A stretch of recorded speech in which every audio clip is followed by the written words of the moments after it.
Good morning, Practical Rebels. Welcome to your early morning intuitive guidance for this fine Tuesday, very wet Tuesday. So we had tornado watches and warnings all night and flood warnings all night. And there's a gigantic puddle in the backyard, and I'm sure my basement is wet, but we shall see. Good morning, Jo Neal. Glad you are here. Welcome. So before I forget, because I forgot yesterday, I want to remind you all that, excuse me, frog, given all the rain, that makes total sense. Anyway, birthday special on my coaching packages is happening now through midnight on May 6th. And I haven't gotten it yet on social media, but if you're on any of my email lists, this is going out to my email lists several times because I'll tell you my story with that. Had a friend who I was hosting a retreat the day before, late in the day. She calls me in a panic. I just saw your email. Good morning, Gwen. Good morning, Barb. That you're having a retreat. Can I still come? Can I still sign up? And I said, sure, but do me a favor. Go in your email right now and go in your search bar and type in the name of the retreat. She had 7 emails she hadn't opened. And then finally, the day before the retreat, opened one and wanted to come, which is why, folks, if you're on my email list, you're going to get the invitation for my birthday special, my coaching specials more than once, because a lot of you won't open the other ones. Good morning, Beth. Welcome. Glad you're here. So, yes, and I will get it on social media one of these days. I'm working on it. I went on Facebook yesterday to put it on there, and none of the buttons are where they used to be. So, I do this twice a year, right? November for what's the name of it? Black Friday, and then my birthday. So 6 months apart, and I have several people who can play that just perfectly, that their 8-session package gets them through 6 months, and then the other 8-session package gets them through the other 6 months, and they've got their whole year covered. So, so anyway, that's going on. Yeah, what else? Oh, so yesterday we talked about the first pattern. So first, let me show you the book and I'll set it up in case you're popping on for the first time here. Taking the War Out of Our Words. Good morning, Mel. Glad you are here. We've got lots of practical rebels in the house. This is good. The Art of Powerful Non-Defensive Communication by Sharon Ellison. Love this book, but it's a lot to digest as well. So we've gone all the way through the book. On my YouTube channel under playlists, haha, Jonelle, I got the word. There are 55 sessions where on this early morning intuitive guidance, we went over the entire book, a chunk after a chunk after a chunk. Right now, what we're doing is we're revisiting one chunk and spreading it out over a while. And there may be some days where the card decks talk to me. There they are. And we sneak a card in here and there.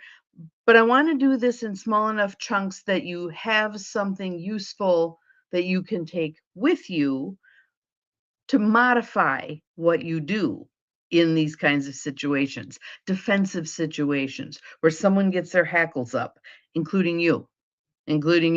So first one we talked about yesterday was the passive form of surrender, which was surrender, betray, and that's the codependent personality style.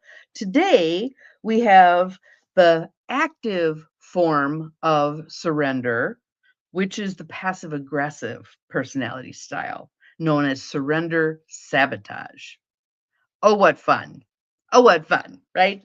So, and I might actually break that up into 2 sections as well, because again, I really want us to absorb the information so that we can do something useful with it, right? I mean, it's one thing to have the intellectual knowledge of something.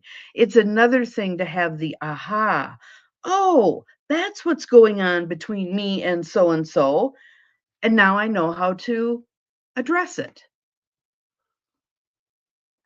Good morning to those of you whose names aren't rolling. Glad you are here. So let's do a little bit of tapping and breath, settling ourselves into right here, right now, and then we will address that passive aggressive personality style.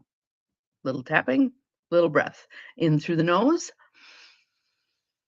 out through the mouth. Let your shoulders drop. In through the nose, out through the mouth. Grounding through the soles of your feet and the base of your spine into Mother Earth. In through the nose, out through the mouth.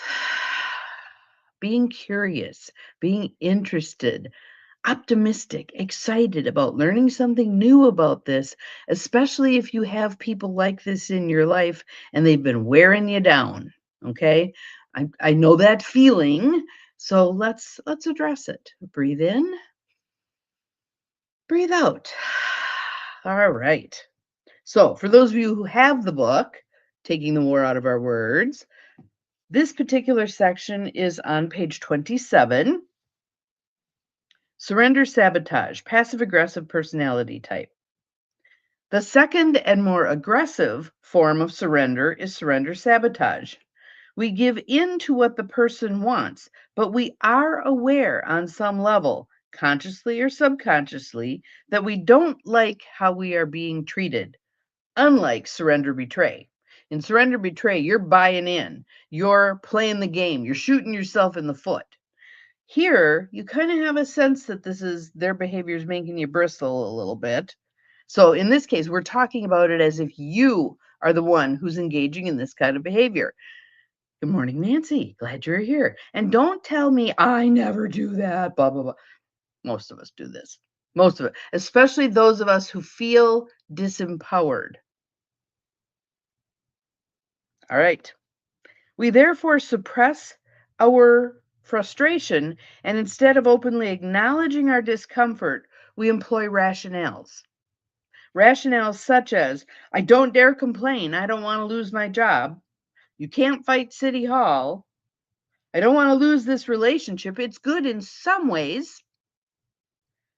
If I say anything, it will just make things worse. I don't want to rock the boat. So there's a go along to get along perspective here, but there's a twist. When we use surrender sabotage, we are suppressing our own desire to rebel openly. Practical rebels. Do we do that? Sometimes we do that. Since we have not fully surrendered, however, we get more motivated to fight back in some way. But do we fight back directly? Do we say to the person, I'm irritated because you said blah, blah. Can we have the difficult conversation about this? We don't do that. Oh, speaking of that, Jonil and I did another video for our Common Ground Conversations, which Morgan will get all set up for us and launch. And when that launches on my business page on Facebook, which is where most of you join us day to day, I'll pin it to the top. So within the next week or so, there should be a new Common Ground Conversations pinned to the top. And we're talking about some of this stuff. We're talking about Uncle Albert, who behaves in ways that set our teeth on edge. So stay tuned for that. Stay tuned for that. So here it is. Since we have not fully surrendered, however, we are more motivated to fight back in some way. Here, the goal is actually twofold: to protect ourselves and to retaliate. And our mature self knows that retaliation rarely does anything useful. Rarely does anything useful, but we employ it anyway. So let's talk about that, shall we? We comply with the other person on some level and then use hidden aggression to get even, replacing open rebellion with sneak attacks. This is the rabbit punch of personality styles, okay? While others may clearly see our behavior as hostile, we may or may not be fully conscious either of our anger or of our efforts to retaliate. So again, this can be hard to confront because the person may deny that that's what's happening. And with passive aggressive people, that can be one of the things that makes it most difficult. Well, I didn't do that. Okay, let's see. This type of defensive maneuver always contains some form of double message. So it's the come here, get away. And no matter what you do, you lose. Because we are overtly complying and covertly attacking. So that's one way to measure against. Is this an overt compliance with a covert attack? The following categories describe some common methods of surrender sabotage. So I'm just going to do these categories for today and let you kind of stew on them. And then tomorrow we'll do the part where we're talking about the sabotage part, what methods they can use for the sabotage. So the following categories describe common methods of surrender sabotage. Reneging on a commitment. One way in which we give double messages when we use surrender sabotage is to make a commitment and then not fully keep it. So that's like telling your kid, go mow the lawn, and they're grumbling and they drive all over and do a terrible job. Ever had that happen? We may break a commitment by not doing what we said or by having a negative, uncommitted attitude that motivates us to undermine the other person or the project. So she names 4 kinds here. You ready for these? The malingerer. We might respond to a person who has made an unreasonable demand by saying warmly, sure, I'll help out, giving no obvious clue that the request has upset us, and then complain about the person to others. In this case, we sabotage by maligning the person's reputation. Can you believe she asked me to do that? I'm working my ass off. Nobody else is doing anything. Yeah. While we may actually do the job, we will undermine the integrity of our commitment by verbally attacking the person who asked. Okay? That's the malingerer. And again, it can be that kind of half-assed doing the job thing. The martyr. Martyrs may do what someone else needs or wants, but subtly or overtly demonstrate their resistance to this new burden. Fine, I guess I can take that on. Yeah. Our body language and tone of voice communicate that we are helping at great cost. We may slump our shoulders or sigh deeply in response to a request for help. Even if we are motivated to help the other person, we may believe that too much is being expected of us or that we are doing more than the person is doing for us. And again, what about being direct about this? And most of us are terrible at this. But we could say, I can do this part of it. Could you ask someone else to do that part of it? We could lay out, or I only have a half an hour. So which part of this is most important for me to help you with? Okay, there's ways to deal with this, but most of us have not been taught them. And then we get caught in one of these endless loops of uncooperativeness.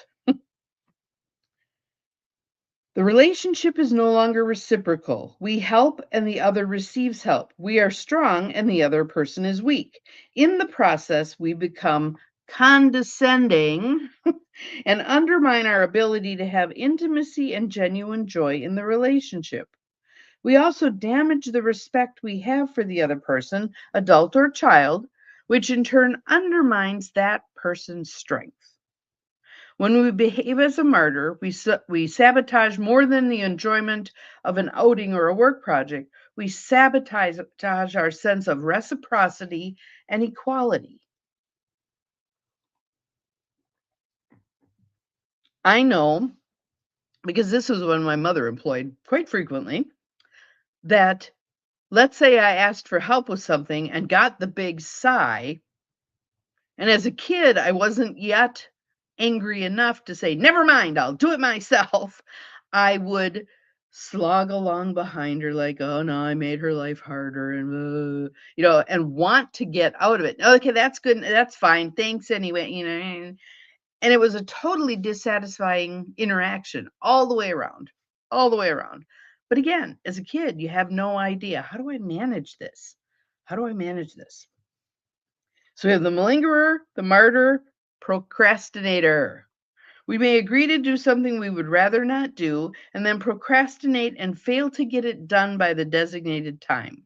We may not consciously decide not to keep our commitment. We just keep putting it off.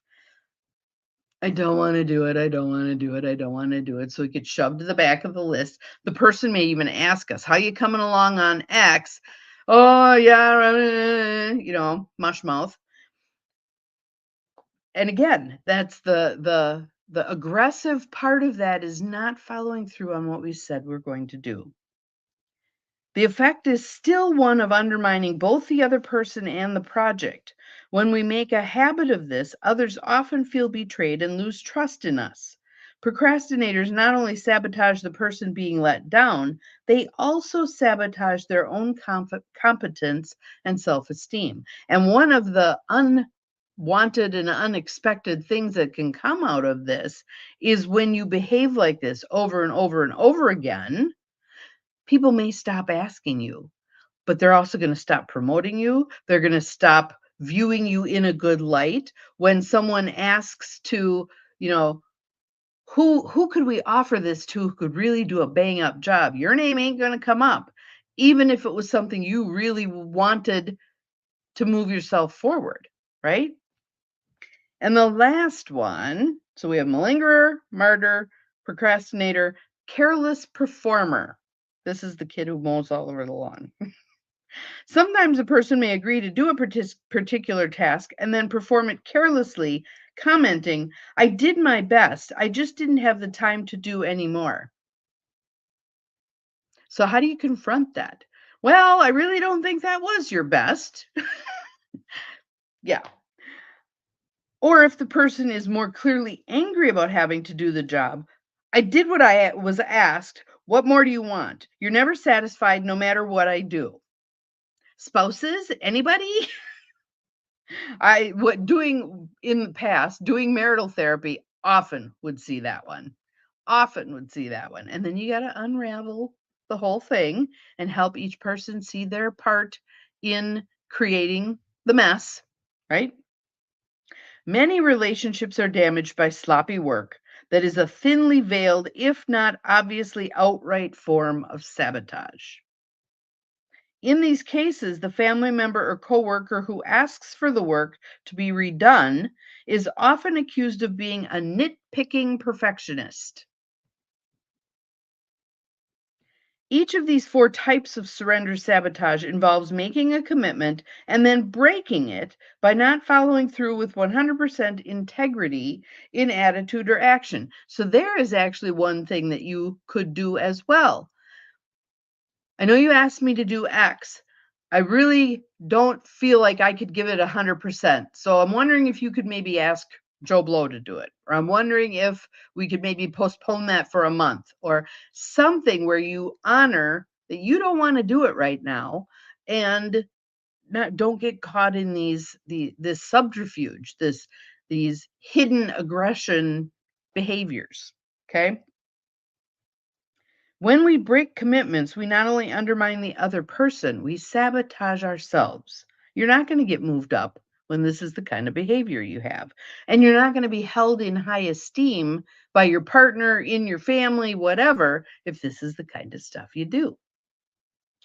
Maligning another, acting like a burdened martyr, procrastinating, and doing careless work are all forms of sabotage that exact a great toll on our productivity and ability to work together in community and the sanctity of our relationships, right? So that's the part I'm going to put out there for us to be thinking about today. And you might squirm in your shoes a little bit because you've engaged in this behavior. Haven't we all? Haven't we all? Um, So be thinking about what are some ways to address this. And I threw a few in here as we were talking. Sometimes you'd be much better off incurring the person's dissatisfaction, disappointment, wrath, whatever, by saying, no, I'd rather not do that, than utilizing these 4 end arounds that greatly damage a relationship. Greatly damage a relationship. So ponder this for the day. Tomorrow we'll tackle the second part of that. Again, we may sneak some of the card decks in here as the spirit moves me. We'll see how this turns out. But hopefully that was helpful. Something to think about. Where am I doing this? When does this show up in my life? And what do I want to do about it? Because we're capable of far more than we think we are. Have an awesome day, everybody. We'll see you tomorrow. Bye-bye.